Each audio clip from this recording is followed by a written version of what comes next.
누가복음 17장 34절에서 37절 말씀 같이 읽습니다. 내가 너희에게 이르노니 그 밤에 둘이 한 자리에 누워 있음에 하나는 데려감을 얻고 하나는 버려둠을 당할 것이요 두 여자가 함께 맷돌을 갈고 있음에 하나는 데려감을 얻고 하나는 버려둠을 당할 것이니라. 그들이 대답하여 이르되 주여 어디오니까? 이르시되 죽어 있는 곳에는 독수리가 모이느니라 하시니라. 아멘. 누가복음 148번째 시간입니다. 종말을 준비하는 방법입니다. 한때 1900년대 1990 몇 년이죠? 그때 이제 시한부 종말론이 온 나라를 시끄럽게 했던 적이 있습니다. 시한부 종말론이라는 것은 예수님이 몇 년, 몇 월, 며칠 날 오신다라고 딱 정해놓고 이제 그때가 되면 예수님이 오시니까 성도들아 미리 준비하고 있어라라는 것이었죠. 그것이 사실 그 시한부 종말론이 세상을 시끄럽게 했던 이유는 뭐 여러 가지가 있습니다. 사람들을 두렵게 한다, 무섭게 한다, 뭐 그런 거 있지만 사실 결정적인 이유가 뭐였냐면 종말을 기다린다고 하는 사람들이 가정을 제쳐두고 직장도 때려치우고 그냥 교회에서만 살았다는 게 문제입니다. 전 재산을 다 처분해서 헌금을 하고 교회에서만 사는 거예요. 뿐만 아니라 그 시한부 종말론을 주장한 그 사람, 목사님이죠. 그분이 성도들이 낸 헌금을 가지고 주식을 사고 부동산을 매입하고 그랬습니다. 그건 본인이 그날 종말이 안 올 거를 알았다는 거죠. 알았다는 거. 알았으니까 그걸 그렇게 사재꼈을 거 아닙니까? 사실 이제 그게 사회적으로 논란이 된 거예요. 종말이 오니까 재산 다 팔고 그냥 교회에서만 살고. 여기서 우리가 이제 생각해 볼 문제가 하나 있습니다. 뭐냐면 과연 종말은 어떻게 준비해야 되는가? 내일 세상이 뭐 스피노자처럼 내일 세상이 멸망해도 한 그루 사과나무를 심겠다, 그런 낭만적인 소리 하지 마시고 정말로 내일 세상이 멸망한다 그러면 오늘 뭐 하실 건데요? 네? 그러니까 이거를 생각하면 진짜 뭐 와서 교회에 있어야 되는 거예요? 여기 있으면 종말을 피하나? 그건 또 아닐 거 아닙니까? 정말로 종말이 온다면 직장을 때려치우고 가정을 외면하고 교회에서만 사는 것이 종말을 기다리는 사람들의 모습인가? 그걸 한번 잘 생각을 해보셔야 돼요. 진짜 내일이 세상이 멸망한다면 난 뭘 해야 될까? 그게 예수님이 안 가르쳐 주시는 이유예요. 그게. 자, 종말을 기다리는 사람들은 자신의 일을 외면하며 가정도 등지며 직장도 때려치우고 교회에만 있어야 하는 것인가? 이런 사람들에 대해서 사도 바울이 정확하게 한마디를 합니다.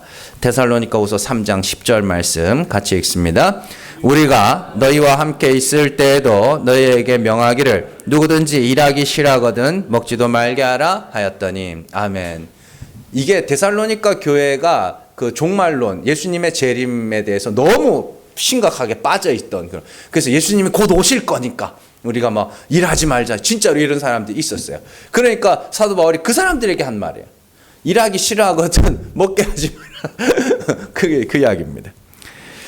자, 예수님이 부활하신 후에 승천하시면서 그날과 그때는 아무도 알지 못하며 그때를 정하는 것은 아버지의 권한이다, 이렇게 말씀을 하셨습니다.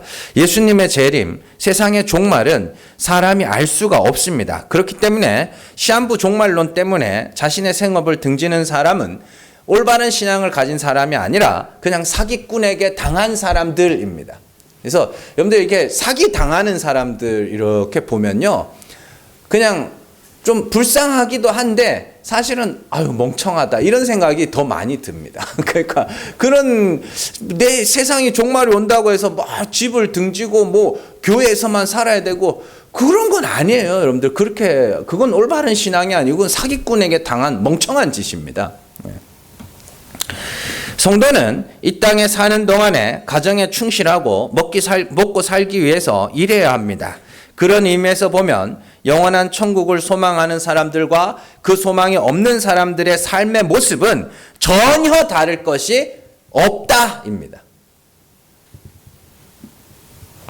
믿는 자도 먹고 살기 위해서 일을 해야 하고 믿지 않는 자도 먹고 살기 위해서 일을 해야 합니다. 요즘에는 뭐 복지가 좋아져서 일하지 않아도 뭐 먹고 살게는 해줍니다만은 그럼에도 불구하고 사람이 이 땅을 살아가는 동안에는 먹고 살기 위해서 일해야 합니다.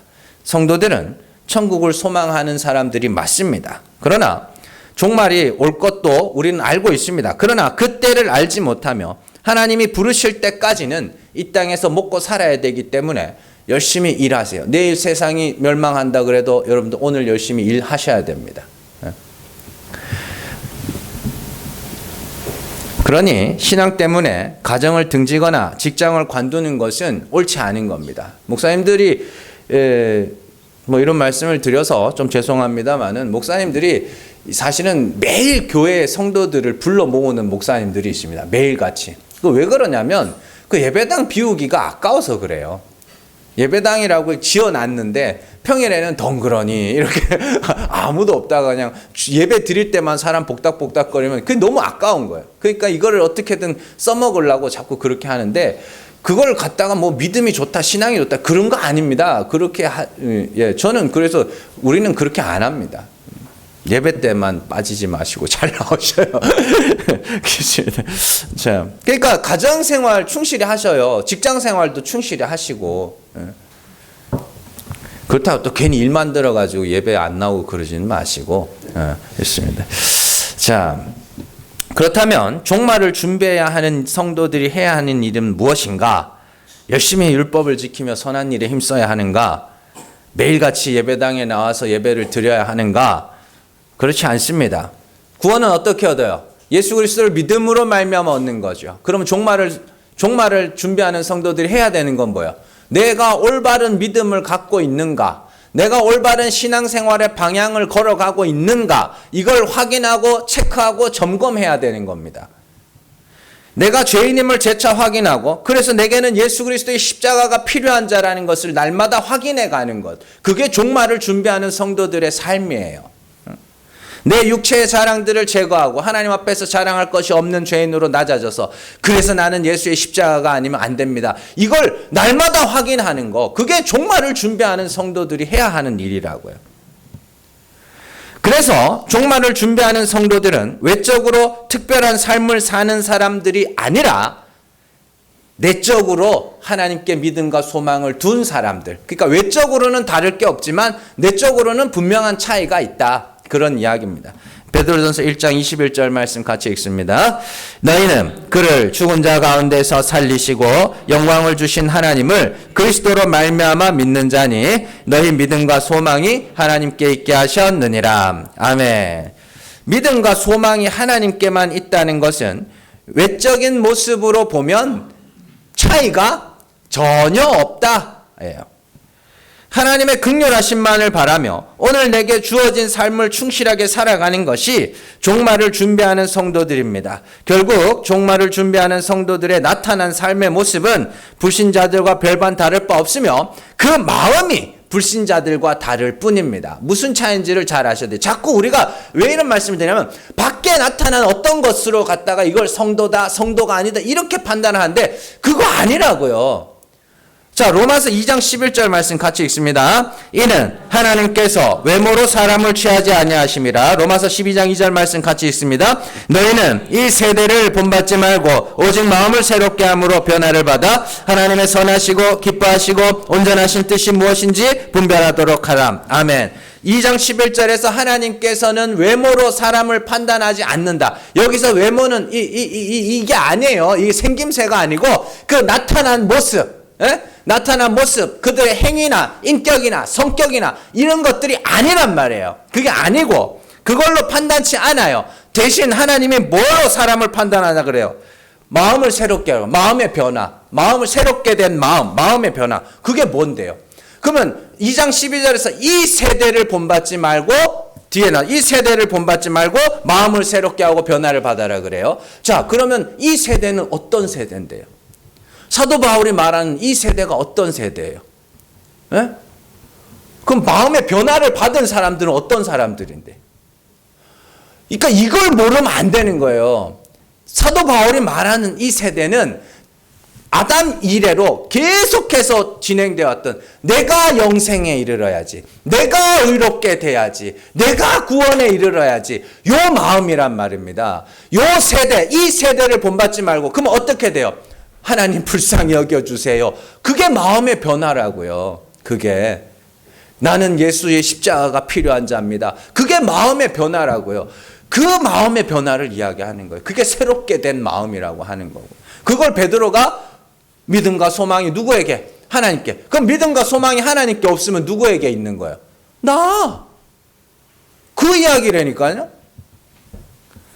그래서 우리는 마음의 변화를 추구해야 됩니다. 내가 스스로 의롭게 되겠다는 마음에서 하나님의 긍휼을 구하는 마음으로의 변화입니다. 내가 산자가 돼야지 해서 하나님 불쌍히 여겨주세요. 이렇게 바뀌는 마음.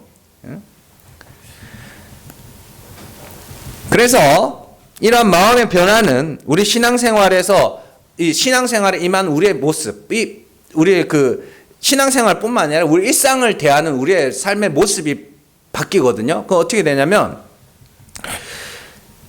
행함의 신앙에서 배움의 신앙으로 바뀝니다. 제가 늘 말씀을 드립니다마는 변화받지 못한 마음의 상태는 내가 뭔가를 행해야 구원에 이를 수 있다는 마음에 늘 사로잡혀 있어요. 그러다 보니까 인간의 행동 하나하나에 가치를 부여합니다. 그래서 착한 일 하면 플러스 1, 나쁜 일 하면 마이너스 1 이래가지고 마치 게임 해가지고 점수를 쌓아가듯이 계속 그렇게 신앙생활을 해요. 그걸 행함의 신앙이라고 이야기합니다. 그래서 착한 일 했으니까 오늘은 착한 일 10개 했으니까 플러스 10점. 근데 나쁜 일 한 3개 했네. 그러면 마이너스. 그럼 오늘 7점. 뭐 이러고 그렇게 신앙생활. 그게 행함의 그게 여러분들이 지금까지 해온 거 아니에요. 근데 배움의 신앙은 완전히 바뀌는 겁니다. 내가 이런 사람이구나. 사람은 이런 존재구나. 자꾸 배우는 거예요. 내가 어떠한 존재인지. 이래서 십자가가 필요한 거구나. 이래서 하나님이 불쌍히 여겨주셔야 되는 거구나. 이게 배움의 신앙이라고요. 그러니까 행함의 신앙과 배움의 신앙 완전히 다르. 이게 마음의 변화, 새롭게 된 마음이라고 이야기를 하는 겁니다. 완전히 다른 거예요. 여러분들 자신에 대해서 얼마나 잘 아세요? 잘 모르실걸요?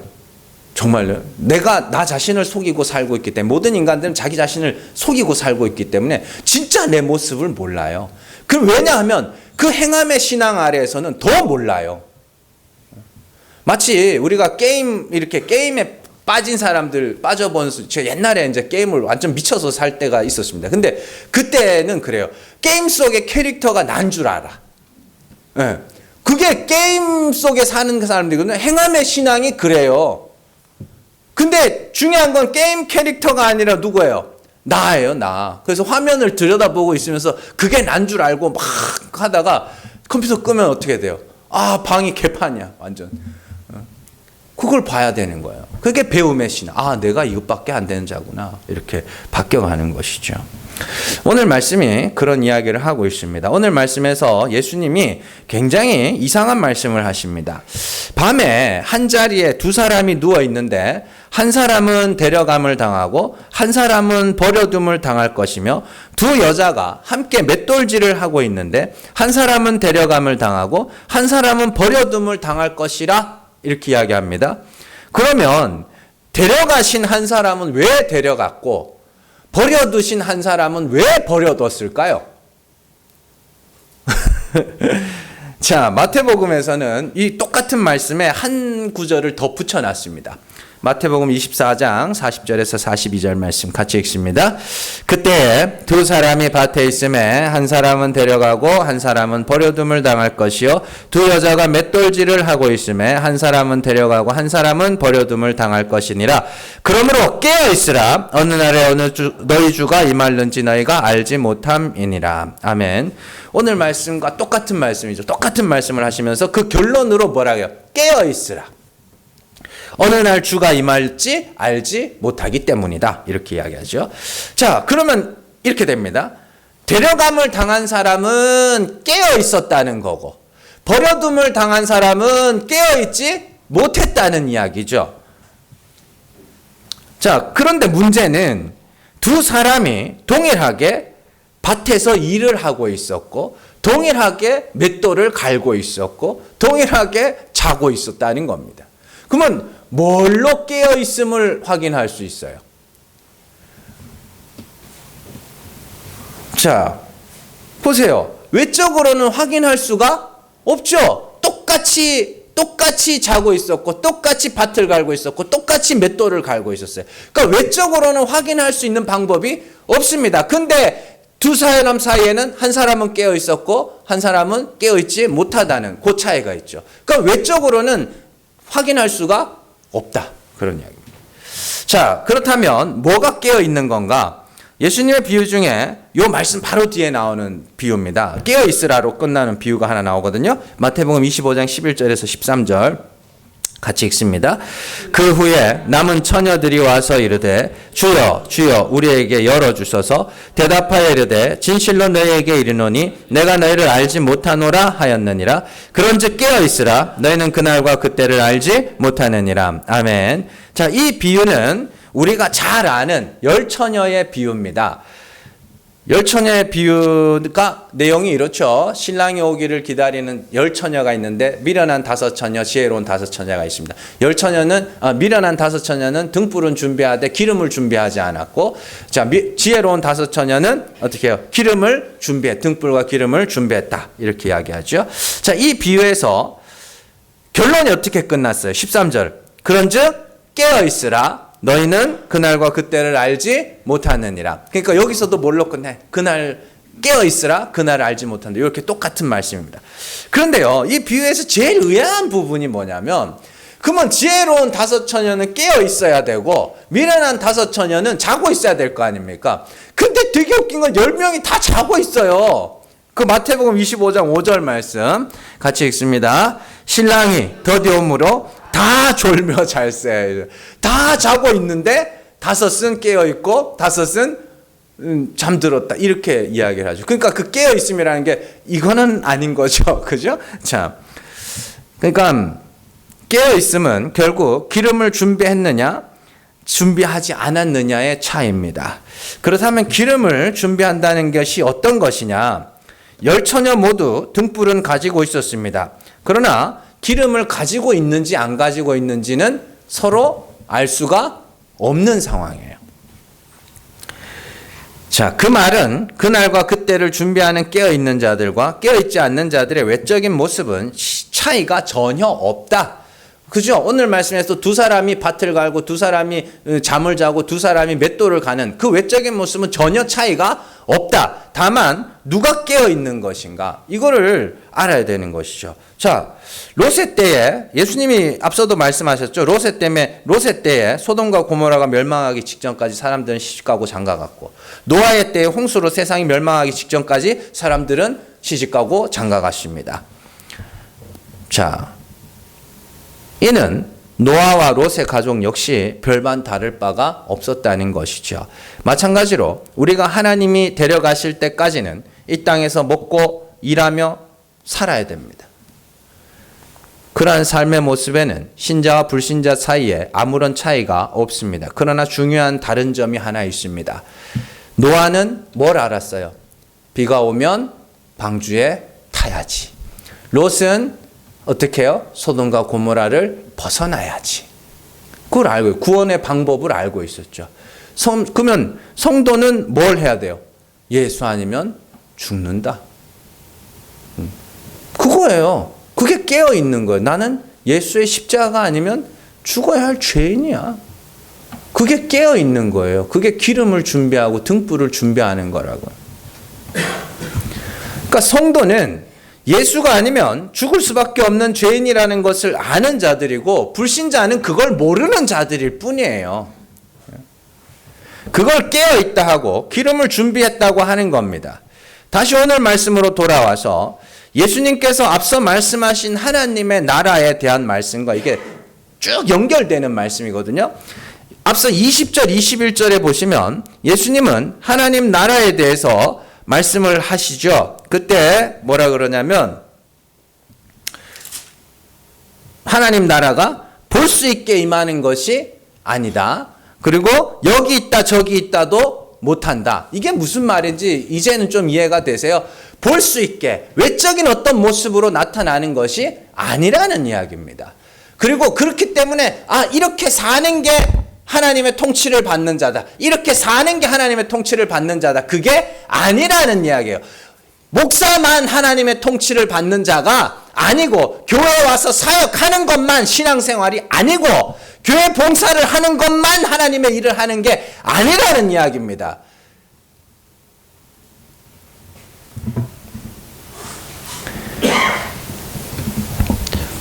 이러한 하나님 나라의 특징과 오늘 말씀을 잘 비교해 보면 똑같이 밥 깔고 똑같이 잠들며 똑같이 맷돌질을 한다는 것은 하나님의 통치를 받는 성도들은 외적으로 봤을 때 불신자들과 전혀 다를 것이 없음을 이야기합니다. 그렇기 때문에 여기 있다 저기 있다, 이게 하나님 나라의 통치를 받는 자다, 이게 하나님의 일이다, 그런 걸 하지 못한다는 이야기예요.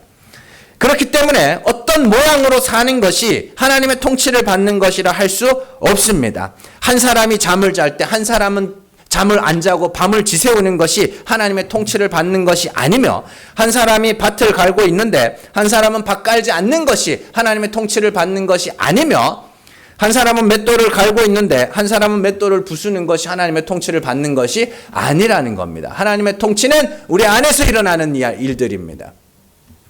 그런 외적인 모습으로는 하나님의 통치를 받는지 하나님의 통치 아래에 있는지 알 수 없습니다. 똑같이 잠들고 똑같이 밥 갈고 똑같이 맷돌질하면서 살아가기 때문에 겉으로 봐서는 그가 하나님의 통치 아래에 있는 사람인지 하나님의 통치 밖에 있는 사람인지 알 수가 없으며, 어떠한 특정한 일이 하나님의 일이며 어떤 특정한 일은 하나님의 일이 아니며 이런 구분도 없다는 이야기입니다.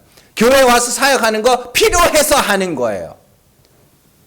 하나님의 일이라서 하는 게 아니라 그냥 필요해서. 아니, 교회에서 청소하잖아요. 청소 이거 뭐예요? 필요해서 하는 거예요. 그건 하나님의 일 어쩌고 복 받으려고 그냥 하는 거예요. 필요해서 보이면 하는 거예요.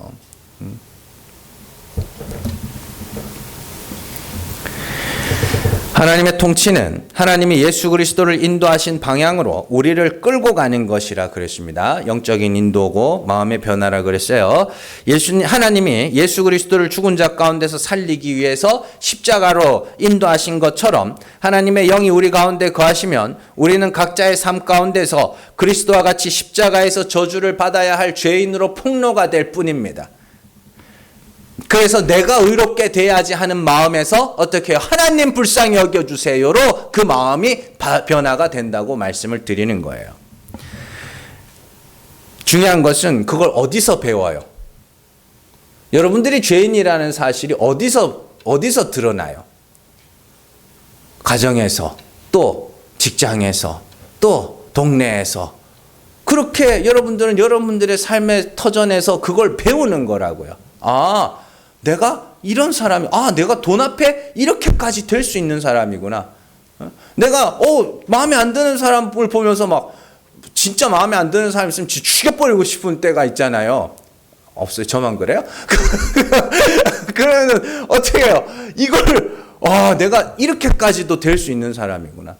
그래서 그걸 못 참으면, 마음에 있는 생각을 못 참으면 범죄자가 되는 거고, 참으면 그냥 멀쩡한 사람으로 사는 거고, 이 차이일 뿐이에요. 내가 저런 사람 앞에서 내가 이렇게까지 할 수 있구나, 이런 생각까지 할 수 있구나. 그걸 자꾸 배우는 거예요. 자꾸 배워가는 겁니다. 직장 생활하면서도 그렇게 배워가는 겁니다. 돈 앞에서도. 그러면 돈 앞에서 사람이 얼마나 치사해져요. 돈 몇십 원, 몇백 원 그 앞에서. 요즘에는 뭐 애들 100원짜리 들고 마트도 아니 슈퍼, 옛날엔 슈퍼였는데 슈퍼 가도 살 게 없더만요. 근데 이상하게 숫자에 몇백 원 차이 나면 막 발끈해가지고 막 그러죠. 그래서 어떤 사람은 집안 살림을 하면서, 가정 생활을 하면서 내가 죄인이라는 것을 배우고, 어떤 사람은 직장 생활을 하면서 배우고, 어떤 사람은 운전을 하면서 배우고 어떤 사람은 운동을 하면서 배웁니다. 어떤 사람은 부유한 가정에서 그걸 배우기도 하고 어떤 사람은 궁핍한 중에 배우기도 하며 어떤 사람은 건강한 중에 배우기도 하고 어떤 사람은 질병 중에 배우기도 합니다. 하나님이 여러 상황과 여러 형편들을 통해서 여러분들이 어떤 사람인 것을 자꾸만 보게 하시고 가르치게 하시는 것이죠. 그래서 그러한 각자의 처해진 상황 가운데서 우리는 우리의 죄를 폭로당하며 예수의 십자가 아니면 구원에 이르지 못할 짜임을 날마다 배워가는 것일 뿐입니다. 그게 깨어있는 자라고요. 그렇다고 해서 외적인 변화가 전혀 없는 것은 아닙니다. 내가 죄인임을 알아가기 때문에 다른 사람들을 향한 정죄와 비판이 조금씩 사라지게 되고 내가 죄인임을 알기 때문에 나보다 남을 낮게 여기기도 합니다. 그리고 죄인들을 함부로 대하거나 다른 사람들에게 대해서 함부로 차별하지 않게 됩니다. 야고보서 2장 1절 말씀 같이 읽습니다. 네, 형제들아 영광의 주 곧 우리 주 예수 그리스도에 대한 믿음을 너희가 가졌으니 사람을 차별하여 대하지 말라. 아멘. 이런 변화들이 일어나. 이건 명령이 아닙니다, 여러분들. 믿음의 결과예요. 내가 예수 그리스도 앞에서 죽어야 할 죄인임을 고백한 자들이 그걸 그냥 쇼로 죄인 맞죠? 죄인이라고 고백하세요. 그러니까 어쩔 수 없어요. 예, 죄인 맞습니다. 이게 아니라 자기의 삶을 통해서 실제로 그걸 배웠어요. 깨달아가고 있어. 그러다 보면 자연스럽게 이런 일이 일어나는 거예요. 그러니까 사도 바울이 뭐 여기서나 야고보서나 아니면 골로새서나 에베소서나 이렇게 보면 하라 하지 말라 이런 법들이 많이 나오거든요. 그런 것들은 믿는 자들에게서 나타나는 어떤 자연스러운 하나의 결과물이에요. 그걸 그냥 그렇게 방향을 제시해 주는 것일 뿐입니다. 이걸 믿음을 증명하는 차별하면 그 믿음 없는 거지 그런 내용이 아닙니다. 믿음의 결과물들이에요. 내가 하나님이 죽은 자를 살리시는 분이심을 믿고 그리스도와 같이 저주받을 죄인으로 죽었기 때문에 그런 일들이 자연스럽게 맺히는 것이지 나는 예수 믿는 사람이니까 차별 안 해야지? 뭐 그게 아니에요. 그러면 어떻게 그걸 구분할 수 있느냐? 뭐 중요한 건 아니지만 참고로 내가 예수 믿는 사람이니까 차별 안 해야지 하는 사람들은 다른 사람이 차별하면 저들 차별하는 나쁜 놈들 이렇게 돼요. 그러나 자연스럽게 차별을 하는 사람들은 다른 사람들이 차별하든 말든 나는 내가 죄인이니까 내가 제일 낮은 자로 내려가게 되니까 그냥 내가 차별 안 하게 되는 거죠. 그래서 제가 성령의 열매에 대해서 이야기하면서 성령이 우리 안에 역사하고 성령의 인도하심을 받는 자들에게서 자연스럽게 사랑과 희락과 화평과 오래 참음 자비양성 충성 온유 이런 열매들이 맺히게 된다라고 말씀을 드렸던 겁니다. 자연스럽게. 그러나 중요한 것은 내가 다른 사람을 어떻게 대하는가가 아니라 내가 죽어야 할 죄인임을 알고 내게는 예수 그리스도의 십자가가 필요하다는 것을 깨달아가는 것이 중요한 것이죠. 이걸 이제 그대로 이러한 삶을 살았던 사람이 사도 바울입니다. 고린도후서 5장 1절에서 5절 말씀 같이 읽습니다. 만일 땅에 있는 우리의 장막집이 무너지면 하나님께서 지으신 집 곧 손으로 지으신 것이 아니요 하늘에 있는 영원한 집이 우리에게 있는 줄 아느니라. 참으로 우리가 여기 있어 탄식하며 하늘로부터 오는 우리 처소로 덧입기를 간절히 사모하노라. 이렇게 입음은 우리가 벗은 자들로 발견되지 않으려 함이라. 참으로 이 장막에 있는 우리가 짐진 것 같이 탄식하는 것은 벗고자 함이 아니요 오히려 덧입고자 함이니 죽을 것이 생명에 삼킨 바 되게 하려 함이라. 곧 이것을 우리에게 이루게 하시고 보증으로 성령을 우리에게 주신 이는 하나님이시니라. 아멘. 잘 보세요. 이게 오늘 말씀의 내용이 다 들어있는 거예요. 잘 보시면 1절에 보시면 만일 땅에 있는 장막집이 무너지면 하나님께서 지으신 집 손으로 지으신 것이 아니요 하늘에 있는 영원한 집이 우리에게 있는 줄 안다. 이렇게 이야기하죠. 영원한 하나님 나라에 대한 소망을 갖고 있습니다. 그런데 이 땅에서는 어떻게 살아가냐? 바울이 어떻게 했다고요? 탄식하며 살았다 그러죠. 2절 말씀. 참으로 우리가 여기 있어 탄식하며 하늘로부터 오는 우리 처소로 덧입기를 간절히 삼아. 왜 탄식해요? 그 3절에 나오잖아요. 우리가 벗은 자로 자꾸만 발견이 되는 거예요. 하나님께서 우리를 자꾸 죄를 폭로시켜 내셔서 내 부끄러움과 수치를 자꾸만 드러내셔. 그래서 탄식하는 거예요. 그러니까 자기 자신에게 실망하는 거라고 제가 말씀드리잖아요. 나 이것밖에 안 되네. 난 좀 특별한 사람인 줄 알았는데 야, 나 진짜 이것밖에 안 되는 사람이네. 요거를 알아가는 거예요. 탄식하면서 사는 겁니다. 그래서 4절 말씀, 참으로 이 장막에 있는 우리가 짐진 것 같이 탄식하는 것은 어떻게 해요? 벗고자 함이 아니요 덧입고자 함. 하나님께서 어떻게 해요? 우리를 벗기시는 이유는 덧입히기 위하여 벗기시는. 5절이 제일 중요합니다. 곧 이것을 우리에게 이루게 하시고 보증으로 성령을 우리에게 주신 이는 하나님이시니라. 나를 벗겨가시는 분이 누구란 이야기예요? 하나님의 우리 안에 있는 성령을 통하여 나를 벗겨가시고 내 죄와 허물들을 보게 하시고 하나님의 긍휼하심을 부르짖게 하시고 하나님의 은혜만을 사모하게 하는 그게 성령의 역사다. 그런 이야기입니다. 그게 이 땅에서 깨어있는 자들의 삶이에요. 예수 아니면 안 되는구나. 하나님의 은혜 아니면 안 되는구나. 그걸 날마다 배워가는 것이 성도의 삶이라고요. 날마다 내 수치와 부끄러움을 고발당하면서 이것밖에 안 되는 내 인생 고발당하면서 예수 아니면 안 되네. 십자가 아니면 안 되네. 그걸 날마다 확인하고 기억해 가는 것이 깨어있는 성도들의 삶입니다. 하나님이 우리에게 허락하신 생업의 현장을 절대로 여러분들 가볍게 생각하시면 안 됩니다. 우리는 우리가 살아가는 가정과 직장과 동네와 또 여러 모임들, 거기서 내가 어떤 죄인인지, 내가 얼마나 큰 죄인인지를 배워가. 가정에서 사실은 제일 많이 배울 수 있죠. 밖에 나오면 저도 집사람하고 어디 가면 착한 남편 이렇게 흉내 내거든요. 막 괜히 무거운 거 들어주고 막 그러는데 집에 가면 안 그래요. 집사람이 보는 남편은 아주 악당이었습니다. 한때는. 지금은 안 그래요. 근데 어쨌든 우리가 그러한 생업의 현장 속에서 우리의 벌거벗음이 자꾸 드러나는 겁니다. 자꾸 드러나는 거예요. 그러니까 열심히 사세요. 직장생활 열심히 하세요. 거기서 열심히 해서 돈 많이 버세요가 아니라 거기서 열심히 푹 빠져서 사세요. 난 예수 믿는 사람이니까 저 사람이랑 어울리면 안 돼. 헛소리 하지 마시고 어울리세요. 그 속에 어울리셔야 돼. 사람하고 어울리시고 자꾸 부대껴 가면서 동네에서도 나는 예수 믿는 사람이니까 예수 안 믿는 사람이랑 안 놀아야지. 웃기는 소리 하지 마세요. 가서 같이 노세요. 같이 놀고 같이 그렇다고 막 이거 하고 다니라는 소리는 절대 아닙니다. 같이 어울리세요. 같이 어울리고 같이 부대끼고 같이 이야기하다 보면 사람이 어떤 존재인지를 알게 됩니다. 그리고 내가 어떤 사람인지를 알게 돼요. 여러분들 그렇게 나는 예수 믿는 사람이니까 안 믿는 사람이랑 안 놀아야지. 이건 비겁한 거예요, 여러분들. 내가 왜 십자가가 필요한지를 알려면 그 속에서 어울려서 살아야 돼. 여러분들은 백로가 아니에요. 까마귀일 뿐이라고요. 예?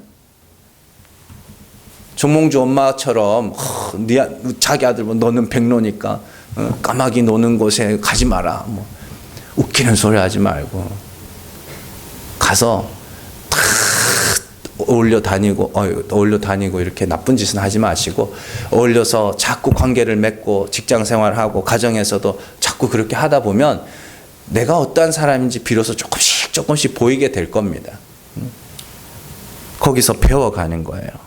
그들을 먼저 심판을 겪는 자라고 하는 거예요. 디모데전서 5장 24절 같이 읽습니다. 어떤 사람들의 죄는 밝히 드러나 먼저 심판에 나아가고 어떤 사람들의 죄는 그 뒤를 따르나니. 아멘. 보시면 디모데전서 5장 24절에 보면 어떤 사람의 죄가 밝히 드러나서 먼저 심판에 나아가고 이렇게 됐죠. 이건 좋은 거예요, 나쁜 거예요? 이게 좋은 거예요. 먼저 심판에 나가는 게, 먼저 심판에 자신의 죄가 밝히 드러나 먼저 심판에 나가는 것이 이게 좋은 거라고요. 그게 성도라고요. 하나님은 여러분들의 죄를 감춰주시지 않는다고요.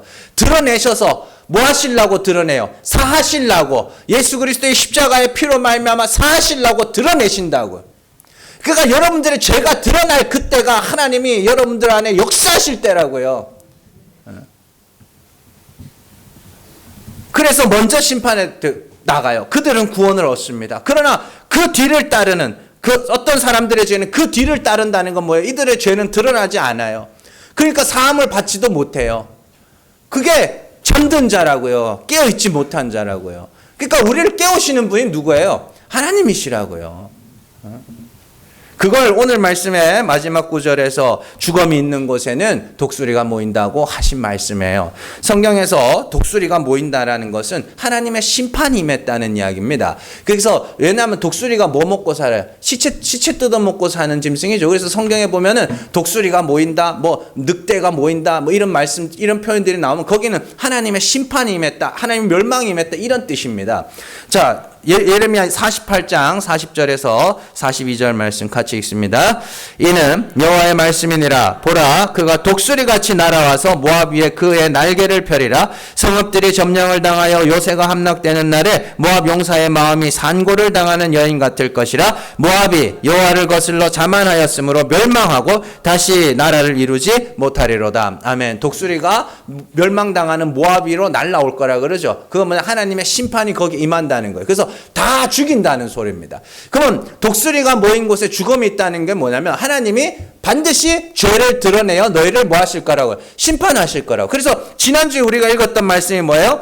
자기 목숨을 보존하고자 하는 자는 잃을 것이요 자기 목숨을 잃는 자는 살리리라, 이렇게 돼 있죠. 그러니까 우리는 이 땅에서 우리의 목숨이 어떻게 돼야 돼요? 잃어야 되죠. 잃어야 돼요. 죽는 거죠. 그래서 그게 육신이 죽는 거라고 제가 말씀을 드렸잖아요. 그러니까 내가 죄인으로 드러나서 먼저 심판에 나아가서 하나님의 긍휼하심만을 부르짖는 자가 되는, 그것이 죽음이 있는 곳에 독수리가 모인다라는 그 말씀의 내용이란 말이에요. 그들이 누구예요? 깨어있는 자. 어떤 사람들의 죄가 밝히 드러나 먼저 심판에 나가는 거, 그게 깨어있는 자예요. 하나님이 깨우시는 겁니다. 하나님이 여러분들의 죄를 자꾸만 드러내시고 자꾸만 폭로시켜내시고 우리의 부끄러움을 자꾸 드러내시는 이유는 하나님이 우리를 뭐 하시는 거예요? 깨우시는 거예요. 잠들지 마라, 일어나라, 깨어나라. 너는 예수가 아니면 안 된다, 십자가가 아니면 안 된다. 그게 하나님의 사랑이라고요. 잠들도록 가만히 놔두고 죄가 있는지 없는지, 나는 죄인인지 아닌지도 모르고 그냥 예수의 십자가 뭐 교회만 왔다 갔다, 이게 제일 무서운 거예요. 사실은 차라리 교회라도 안 왔다 갔다 하면은 시간이라도 안 아깝지. 이게 휴일에 그냥 나와가지고 그냥 교회 왔다 갔다 하면서 아무것도 모르고 그냥 그렇게 살아가다가 그냥 뭐 교회 다니면 천국 가겠지. 그게 아니라니까요.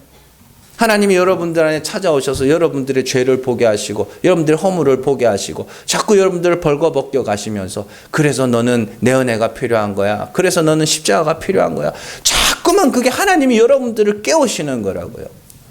그래서 영화 같은 데 보면 뭐 전쟁터에 가가지고 총 맞고 막 피 흘리고 산에 가가지고 막 이렇게 고립돼 가지고 막 죽어갈 때 그거 뭐예요? 사람들이 그때 꼭 나오는 대사 하나 있습니다. 뭐예요? 자면 안 돼. 나는 점점 죽어가는 거거든요. 자면 안 돼요. 자면 죽어요. 그러니까 자꾸만 말 시키고, 의사들도 응급대원들도 그러죠. 잠 못 들게 하라고. 자꾸만 깨우는 거라고요. 하나님 우리의 부끄러움을 자꾸 드러내시는 이유는 야 자면 안 돼, 자면 안 돼. 자꾸 깨우시는 거라고요. 그러니까 여러분들이 배우셔야 돼요. 그걸. 성도는 이 땅에서 먼저 심판을 겪는 자들입니다. 내가 죽을 것으로 드러나고 죄인 중에 개수로 드러나며 죄가 드러나서 먼저 심판을 겪어야 우리는 하나님의 긍휼하심을 부르짖을 수 있으며 예수의 십자가만 의지할 수 있으며 하나님의 은혜만 찬송할 수 있게 되는 겁니다. 우리의 부끄러움이 드러나고 하나님의 징계가 여러분들에게 임하는 것이, 그것이 싫고 그렇잖아요. 잠들고 싶은데 자꾸 깨우네. 자면 안 된다고 자꾸 뺨때기 때려가면서 잠들려고 하면 쿡쿡 찔러가면서 자꾸 깨우네. 그렇게 깨우는 게 사랑이라고요. 깨우는 게. 그러니까 여러분들이 일상생활을 열심히 사셔야 돼요. 충실하게 사셔야 돼요. 그 속에서 하나님이 반드시 여러분들에게 깨우실 때가 있을 겁니다. 너 예수 아니면 안 된다, 십자가 아니면 안 된다, 자꾸 그렇게 깨우실 때가 있습니다. 그때 아이고 하나님이 날 사랑하시는구나, 그걸 깨달으시면 돼요. 여러분들, 하나님께서 우리에게 허락하신 인생과 사람과 또 직업을 가볍게 생각하지 마세요. 그곳에서 각자의 일에 최선을 다하면서 열심히 사세요. 그리고 그 가운데서 내가 얼마나 큰 죄인인지를 잘 배우세요. 그리고 이렇게 큰 죄를 사하기 위해서 십자가에 오르신 예수 그리스도의 사랑이 얼마나 크고도 놀라운지를 배우시고, 그리고 그 아들을 내어주심으로 하나님 우리를 구원하신 하나님의 은혜를 알아가세요. 찬송하세요. 이 모든 과정은 우리 안에서 일어나는 일이며 밖으로는 확인할 방법이 없는 겁니다. 늘 이 도 닦는 사람들이 그런 말을 합니다. 도 닦는 사람들이 도 닦기 제일 힘든 곳이 어디라고 그럴 것 같으세요? 시장이라 그럽니다. 도 닦기 제일 힘든 곳이 시장이라 그래요. 근데 그래서 절은 어디 있어요? 다. 절은 다 산으로 갔죠? 근데 요즘 자꾸 내려와요. 자꾸 내려와가지고 돈이 되니까 이 중들도 하여튼 불교도 많이 세속화가 돼가지고 다른 종교 신경 쓸 그 여유가 있어서 좀 감사하긴 한데 어쨌든 얘네들도 자꾸 돈독이 올라가지고 자꾸 도시로 내려와요. 그래서 저기 삼성역에 있는 그 절 이름 뭐죠? 거기는 뭐 거기가 아주 그냥 불교 수입의 몇 프로를 차지하고 있다고 그러죠. 여기도 하나 내려와 있습니다. 천호동 거기도 하나 내려와 있고 자꾸 내려와요. 근데 어쨌든 도 닦는 사람들이 도 닦기 제일 어려운 것이 시장이라 그래요. 그 사람들이 자꾸만 속세를 떠난다 그러죠. 여러분들 기독교인들은 시장에서 도 닦는 사람들이에요. 십자가의 도를 닦는 사람들이에요. 시장에서 도 닦고 가정에서 도 닦는 게 기독교인들이에요. 거기서 무슨 도를 닦아요? 역시 나는 예수 아니면 안 되는구나. 역시 나는 십자가 아니면 안 되는구나. 나는 정말 하나님의 은혜가 아니면 안 되는구나. 이걸 배워가는 게 십자가의 도를 닦는 사람들. 여러분들 가정에서, 시장에서, 직장에서 도 닦으세요. 도 닦으시면서 정말 나는 하나님의 은혜가 아니면 안 되네. 주여 나를 불쌍히 여겨 주시옵소서. 날마다 배워가시고 그 속에서 탄식하면서 그러나 하나님이 우리를 살리기 위하여 죽이시는 분이심을 알고 탄식하는 중에 감사하고 찬송할 수 있는 여러분들 되시기를 주님의 이름으로 축원합니다. 기도하겠습니다.